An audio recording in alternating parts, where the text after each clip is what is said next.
তোমার কথা মতো ওকে বাঁচিয়ে রাখতাম, তারপর ওই শিশু বড় হয়ে আমাদের করদান নিত। তা ঠিক বলেছ তুমি। আচ্ছা বেগম, আগামীকাল আমি রাজ্য সফরে বের হব। তুমি কি আমার সঙ্গী হবে? মানে তুমি কি আমার সাথে বের হবে? অবশ্যই, কেন নয়। আমিও তোমার সাথে রাজ্য সফর করতে চাই। ঠিক আছে, তবে প্রস্তুত থেকো।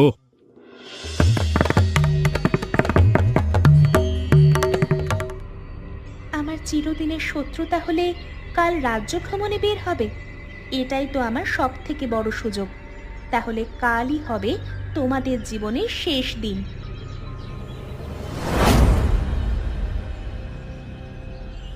আজ তো আমাকে তোমাদের মুখোমুখি হতেই হবে।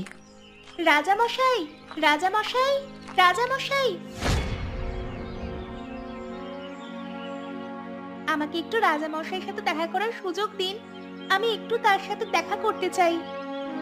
মহারাজ, দেখুন তো, ভিড়ের মধ্যে ওই সুন্দরী মেয়েটা মনে হচ্ছে আপনাকে কিছু বলতে চাইছে।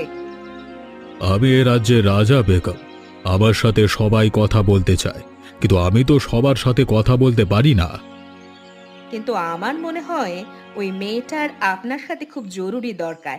দেখুন, সেই কখন থেকে আপনার সাথে একটু কথা বলতে চাইছে। আমার মনে হয় আপনার একবার শোনা উচিত।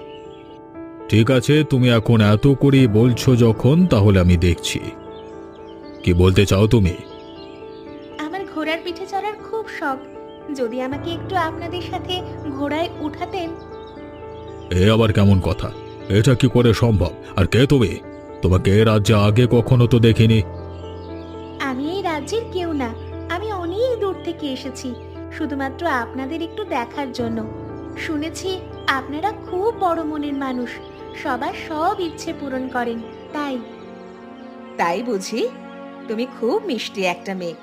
মহারাজ এত করে যখন বলছে ওকে একবার আপনার গাড়িতে তুলেই নিন না।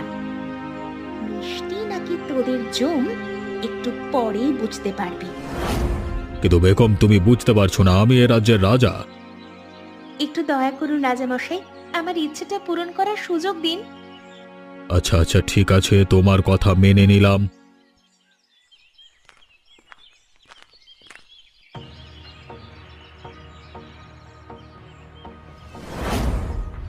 চিনতে পেরেছিস আমাকে?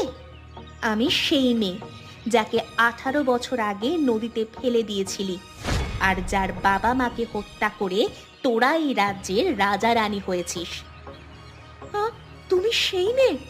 তুমি বেঁচে আছো? তোমাকে আগে